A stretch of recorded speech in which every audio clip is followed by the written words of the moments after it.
ప్రైజ్‌లో దేవునికి మహిమ కలుగును గాక. మీ అందరికీ మా హృదయపూర్వక వందనాలు చెల్లిస్తున్నాం. ఈ సమయంలో మత్తయి సువార్త 19 అధ్యాయము 3వ వచనం నుండి మన వాక్యం ధ్యానిద్దాం. హల్లెలూయా! యేసుని పరిసయ్యులు ఆ! శోధించాలని మరి ప్రభు దగ్గరికొచ్చి అంటున్నారు కదా! పరిసయ్యులు ఆయనను శోధింపవలెనని ఆయన వద్దకు వచ్చి, ఏ హేతువు చేతనైనను పురుషుడు తన భార్యని విడనాడుట న్యాయమా? ఏందట? ఏ హేతువు చేతనైనను పురుషుడు తన భార్యను విడనాడుట న్యాయమా అని యేసుని అడుగుతున్నారు. అప్పుడు ప్రభువారు చెప్తున్నారు. ఆయన అంటున్నారు, సృజించినవాడు ఆది నుండి వారిని పురుషునిగాను స్త్రీనిగాను సృజించిననియు, ఇందు నిమిత్తము పురుషుడు తల్లిదండ్రుల్ని విడిచి తన భార్యను హత్తుకొనును, వారిద్దరు ఏక శరీరముగా ఉందిరని చెప్పిననియు మీరు చదవలేదా? కాబట్టి వారికను ఇద్దరు కాక ఏక శరీరముగా ఉన్నారు గనుక వారు ఇద్దరు కాక ఏక శరీరముగా ఉన్నారు గనుక దేవుడు జతపరచిన వారిని మనుష్యుడు వేరుపరచకూడదని చెప్పారంట. దేవునికి మహిమ కలుగును గాక. అప్పుడు వారు అంటున్నారంట, అలాగైతే పరిత్యాగ పత్రికనిచ్చి ఆమెను విడనాడమని మోషే ఎందుకు ఆజ్ఞాపించాడు అని వారాయన అడుగుతున్నారంట యేసుని. అప్పుడు ఆయన ఏం చెప్తున్నారు ప్రభువారు? మీ హృదయ కాఠిన్యమును బట్టి మీ భార్యలను విడనాడ మోషే సెలవిచ్చెను, కానీ ఆది నుండి అలాగ జరగలేదు. బైబిల్ ఎక్కడ కూడా పెళ్లి చేసుకుని భార్యను వదిలేసినట్టు ఎక్కడ చూడలే మనం. ఇప్పుడు ఏం చేస్తున్నారంటే, ఇప్పుడు నాకు నచ్చల, పెళ్ళి కాకముందు బాగుంటారు, పెళ్ళి అయిన తర్వాత స్త్రీలు వడిలిపోతారు. మరి పిల్లలకు జన్మనిచ్చిన తర్వాత దేవుల బ్లడ్ అంతా పోయిన తర్వాత వారు నలిగినట్టు బక్క చిక్కి బలహీనులుగా ఉంటారు స్త్రీలు. చాలా స్త్రీలు అలాగే ఉంటారు. అక్కడ పురుషులు ఏం చేస్తారే, నువ్వు నాకు నచ్చలా, ఇంకొక అమ్మాయిని లవ్ చేసిన అమ్మాయిని పెళ్లి చేసుకుంటా అంటారు. మన పితరుల కళ ఎవరు అలా చేయలే, నువ్వు నాతో వదిలేసేవారు కాదు. ఇక్కడ చూడండి వాక్యం ఎలా ప్రభు ఏం మాట్లాడుతున్నారు చూడండి. మీ హృదయ కాఠిన్యమును బట్టి మీ భార్యను విడనాడ మోషే సెలవిచ్చును, కానీ ఆది నుండి అలాగ జరగలేదు. ప్రారంభం నుంచి అలాంటివి జరగలేదా? విడిచిపెట్టే అలాంటివి జరగల కార్యక్రమాలు. మరియు ఎప్పుడు విడిచిపెట్టాలో అది చూడండి అక్కడ. మరియు వ్యభిచారం నిమిత్తమే తప్ప, ఒకవేళ భార్యని విడనాడాలి అని అనుకుంటున్నావా, అయితే వ్యభిచారం నిమిత్తమే తప్ప తన భార్యని విడనాడి మరొకతను పెండ్లి చేసుకున్నవాడు వ్యభిచారము చేయుచున్నాడు. దేనికి మహిమ కలుగునుగాక. ఏందట? ఉత్తుత్తికే భార్యని నచ్చలేదు, లేకపోతే పుట్టింటి నుంచి కారు తేలేదు, ఫ్రిడ్జ్ తేలేదు, కట్నం తేలేదు, బంగారం తేలేదు కదా, అందుకని నువ్వు నాకు నచ్చలేదు, ఇస్తానన్న లాంఛనాలు ఇవ్వలేదు, నాకు నచ్చలేదు, నువ్వు నాకొద్దు అని భర్త విడిచిపెట్టడము, లేతే ఆ తల్లి చెప్పడము, చాలా చోట్ల జరుగుతున్నాయి ఈ కార్యక్రమాలు. అన్యంగా దాక్షిణ్యంగా భార్యను వదిలిపెట్టేయడము చాలా చోట్ల జరుగుతున్నాయి. అలాగే భార్యలు కూడా నువ్వు నాకు నచ్చలేదు అండము, నువ్వు నా మాట వినాలండము ఉన్నారు. అక్కడక్కడ మోనార్కులు ఉన్నారు భార్యలు కూడా.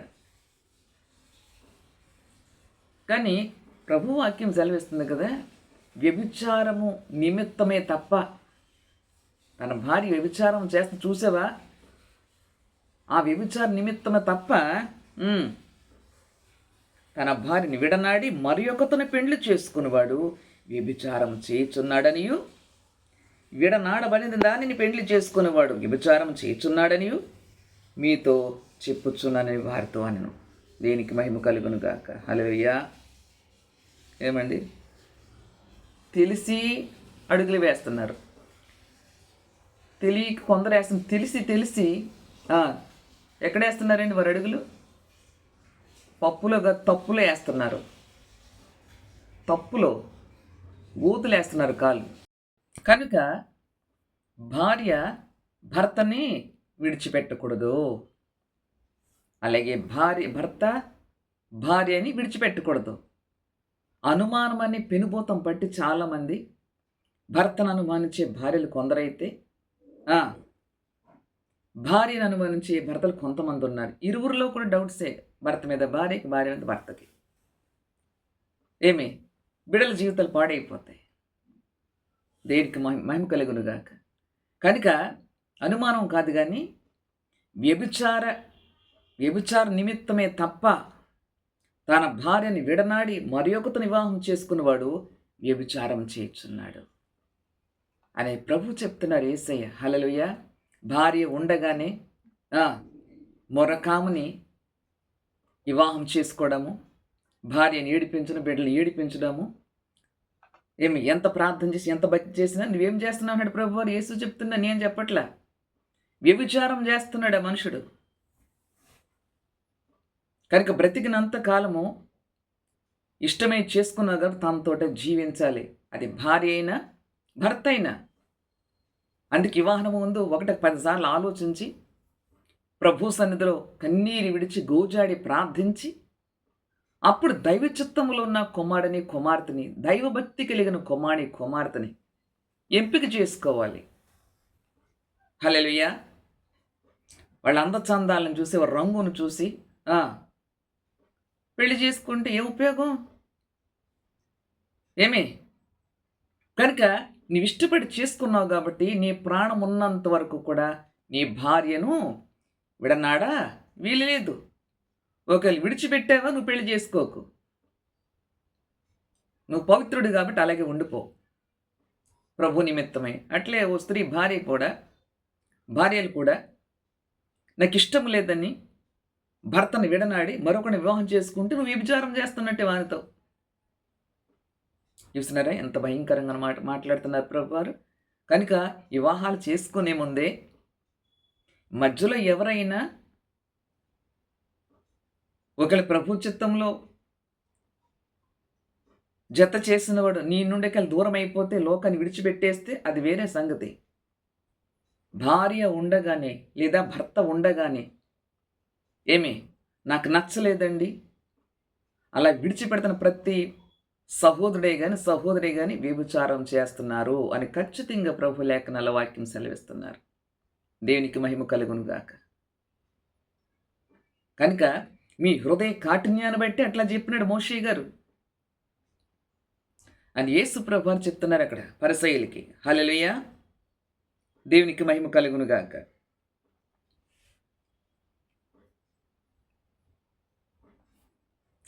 కనుక దేవుడు జతపరిచిన వారిని విడతీయకూడదు. పెద్ద మనుషులు అంటారు కదా, పెత్తనాలు బాగా చలేస్తారు చాలామంది. అది ఎంతవరకు నిజమా, అది ఎంతవరకు వాస్తవం అనేది మాత్రం విచారించకుండా అన్యాయంగా ఆడపిల్లని దూరం చేస్తుంటారు కదా. అలాగే పురుషులు కూడా, భర్తలైన వారు కూడా ఆయనకి చాడీలు చెప్పి ఏముందులే వదిలిపెట్టేసి అని చెప్తుంటారు. ఇక్కడ ప్రభు వాక్యం సెలవిస్తుంది కదా, వ్యభిచార కారణం నిమిత్తము తప్ప భార్యని విడనాడడానికి ఎంత మాత్రం నీకు ఛాన్స్ ఇవ్వలేదన్నాడు ప్రభు అక్కడ. హల్లెలూయా. అది బ్రతికినంత కాలము నువ్వు ఆమెతోటే జీవించాలి, లేదా నీవు ఆయనతోటే జీవించాలి. ప్రతి చిన్న దానికి గొడవలు పెట్టుకుని కొట్లాడి నువ్వు నాకు నచ్చలే నేను పోతా తట్టాపొట్టు సర్దుకుని ఎస్కేప్ అయిపోతుంటారు పుట్టిళ్ళకి. ఏం చేస్తా అక్కడికి వెళ్ళి అక్కడ అంటారు. ఇప్పుడు నిన్ను చుట్టుపక్కల చూసి ఎప్పుడు పుట్టింట్లో పడి ఉంటుంది ఏంటండి, ఏం తప్పు చేసిందో వదిలేసాడు భర్త అంటాడు. చూసినారా, ఆడపిల్ల ఎక్కడ అక్కడే ఉండాలి.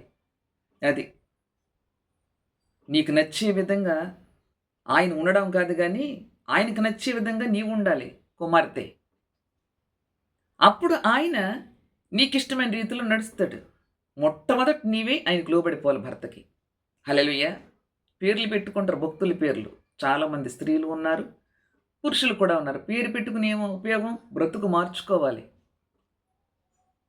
పాపాన్ని విడిచిపెట్టాలి. భర్తకు లోబడాలి. అది విడిచిపెట్టమాకండి భర్తని. నీ విడిచిపెట్టకు సహోదరి.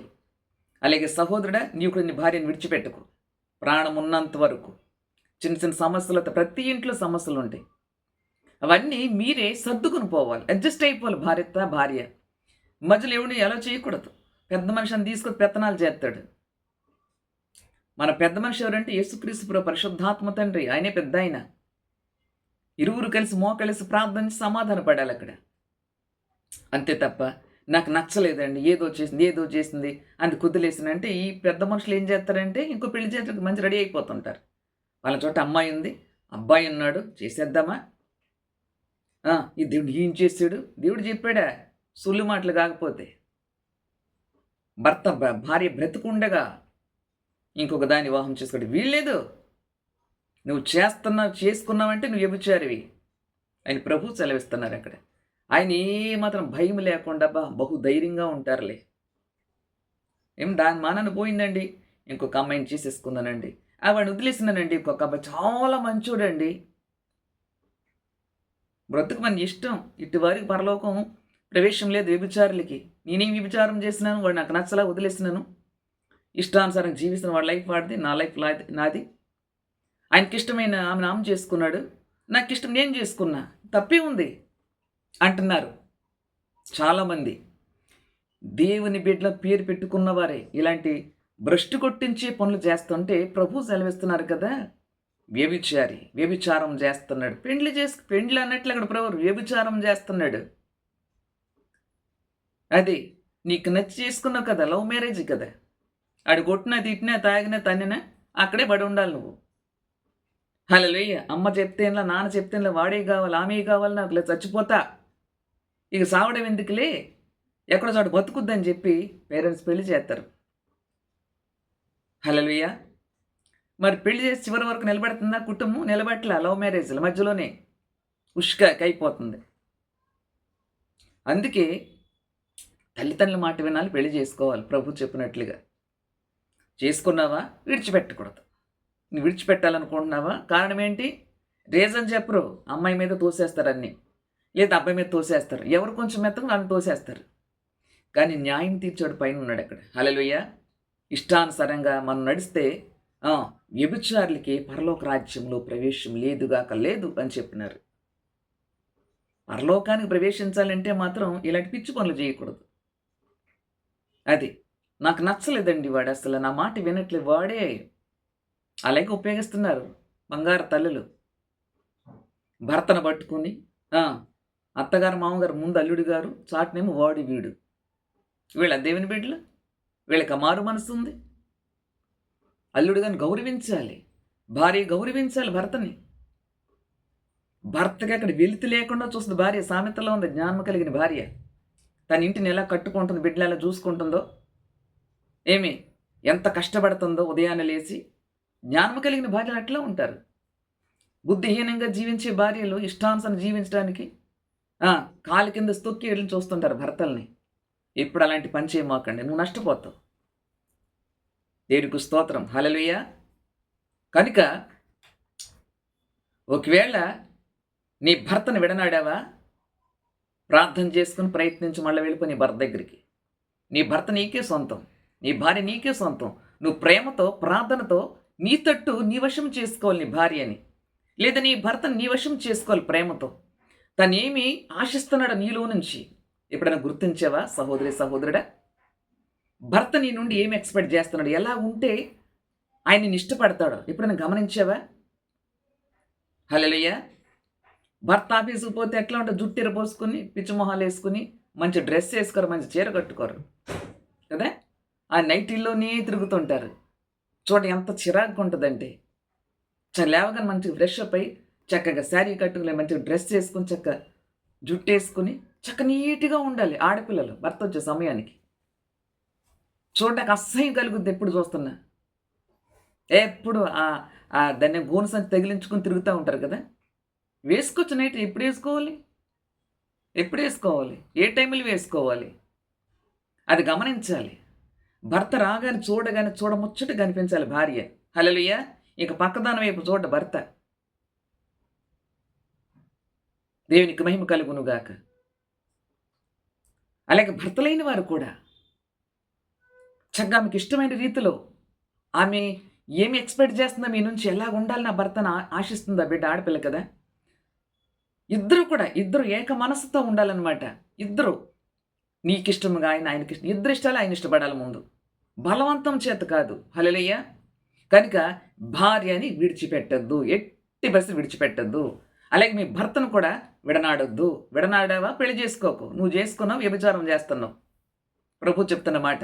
అలాగే పురుషుడు కూడా ఇష్టమైన చేసిన కష్టమైన నష్టమైన ఆమెతో జీవించాలి. నువ్వు ప్రార్థనతో మలుచుకోవాలంతే. ఉపవాసం, కన్నీళ్ళు, ఏడువు, రోధించు, నీ ప్రార్థన ఆలకిస్తారు. ప్రార్థనలో శక్తి ఉంది.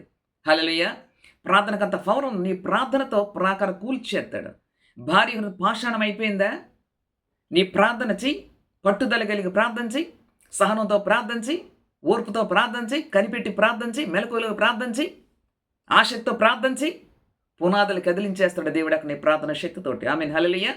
అప్పుడు ఎంత మోనార్కైనా కూడా మోకాళ్ళు అంచాల్సిందే, నీకు లొంగాల్సిందే భార్య. హల్లెలూయా. ప్రార్థనకు అంత శక్తి ఉంది. అట్లా భర్త లేని వారు కూడా, భార్య లేని వారు కూడా, నా భర్త తాగుతున్నాడు, నాకు నచ్చలేదు, వెళ్తే ఎట్లా? వెళ్ళిపోతే మానేస్తాడా? జ్ఞానంతో నువ్వు ప్రార్థన చేయాలి. భర్తని ప్రభుతోటి త్రిప్పుకోగలగాలి. నువ్వు ప్రేమతో వశపరుచుకోవాలి నీ భర్తని, యేసు ప్రేమతో. ఇక మళ్ళా పరాయి స్త్రీ వైపు చూడడు, అట్లని ఈ అమ్మాయి కూడా పరాయి పురుషుడి వైపు చూడదు. ఇరువురు కూడా వివాహమైనట్లయితే విడిపోవడానికి ప్రయత్నించొద్దు. హల్లెలూయా. విడిపోయారా మళ్ళీ పెళ్లి చేసుకోవద్దు.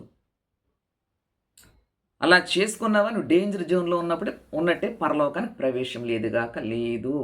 నిజంగా పచ్చి వ్యభిచారులైనా ప్రభు అంటున్నారు పరలోకం ప్రవేశం ఉంది. ఎప్పుడు?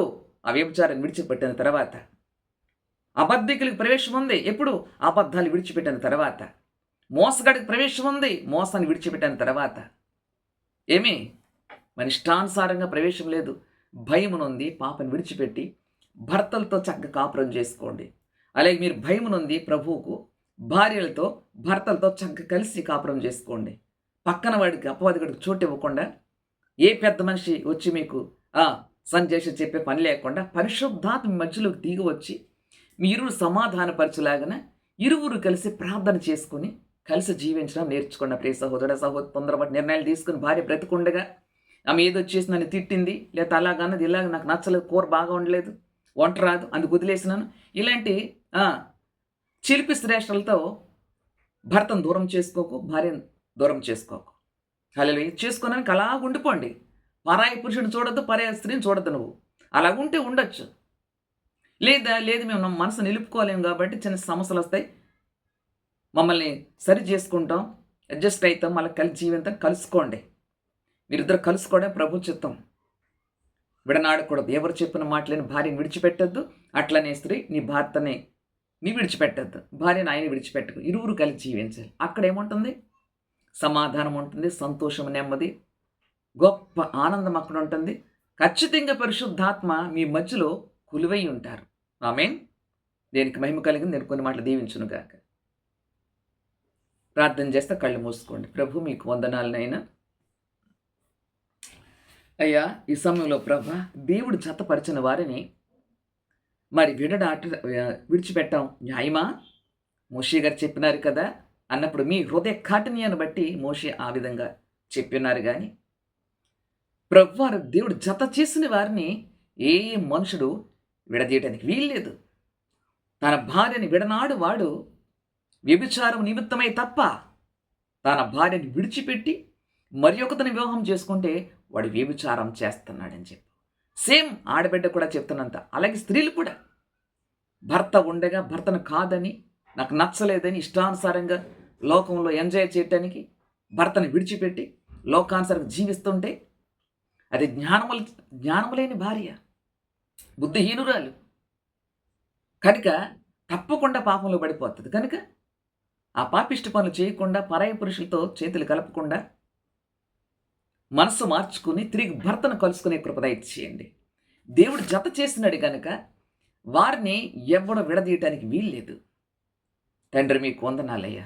కనుక తిరిగి ఆ భార్య భర్తలు కలుసుకున్నదురుగాక, పరిశుద్ధంగా జీవించుదురుగాక సహాయం చేయండి. ఎందరైతే ప్రభు దిన్నాన్న నచ్చలేదని భార్యను భర్త విడిచిపెట్టేసి దూరంగా జీవిస్తున్నారంటే వారందరినీ కలపండి అయ్యా. పనికి మాలిన ఆలోచన చెప్తున్న కుమారులకి అది చెప్పి వారికి వాళ్ళని చీకటి పారద్రోలండి. ఆ కుమారుడికి మారు మనస్సు ఇవ్వండి. అలాగే కుమార్తెలకి పనికి మాలిన ఆలోచన చెప్పే తల్లిదండ్రులే కానీ ఎవరి చుట్టాల బంధువులు ఉన్నారో వాళ్ళు కూడా జ్ఞానం దయచేయండి. మంచి ఆలోచన చెప్పి మరలని భర్త కలిసి జీవించాలమ్మా అని మంచి మాటలు ఇద్దరికీ చెప్పి వారిని కలిపే ప్రయత్నం చేసే జ్ఞానము ఆ పెద్ద మనుషులు ఎవరైనా వాళ్ళకి దయచేయండి. దయచేసి ప్రభా వారు ఎడమగా ఉండడానికి వీల్లేదయ్యా. వారు దూరంగా ఉంటే తప్పనిసరి మనసు లేక పాపం చేసేస్తారు. ఆ పాపం చెయ్యకముందే, మనసు చలించకముందే వారు తిరిగి కలుసుకునేలాగా పరిశుద్ధాత్మ కృప చూపమని, విడిపోయిన భార్య ఎవరు తిరిగి కలుసుకునే భాగ్యం దయచేయమని, వారి సంతోష ఆనందములతో నీ సన్నిధిలో నిలిచేయండి కృప దయచేయమని, కలతలు తెచ్చేసి ప్రతి చీకటి శక్తులు, అంధకార శక్తులు ఏసుగడ బంధించేయండి. భార్య భర్తల మధ్య పరిశుద్ధాత్మ సన్నిధి నిలిచును గాక. వారి నూతన సంవత్సరంలో కలుసుకునేలాగన మరలా కలిసి జీవించలాగన నీ పరిశుద్ధాత్మ కల జరిగించి మహిమ తెచ్చుకోనమని యేసు క్రీస్తు వారి అతి శ్రేష్ఠ పరిశుద్ధ స్తుతించి ప్రార్థించండి వేడుకుంటూ బిడ్డలను బ్లెస్ చేసిన పరలోక మా ప్రీతిని చేస్తున్నాము. Amen, amen, amen. God bless you.